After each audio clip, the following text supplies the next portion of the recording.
I'm Mrs. C, and this is Math Defined.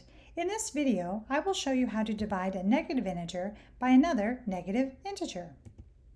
Here you have negative 12 being divided by negative 4. This division problem is really asking you how many groups of negative 4 can be made from negative 12. Let's use the integer counters to find out. First, we need 12 negative counters to represent the dividend, or the first integer, of negative 12. The second integer, or divisor, of negative 4 tells us that there are 4 negatives in each group. Now we'll count the number of groups we have, and we have 3 groups of negative 4. So negative 12 divided by negative 4 is positive 3. Now, it would be difficult to use integer counters every time you needed to divide a pair of negative numbers. So instead, you can just remember this rule.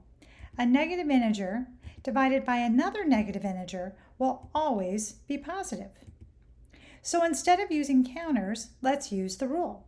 We have negative 14 divided by negative 2. All we need to do is divide 14 by 2 and then follow the rule for dividing a pair of negative integers. 14 divided by 2 is 7, and the quotient will be positive 7 because both of the integers are negative. So easy now. Let's do another one.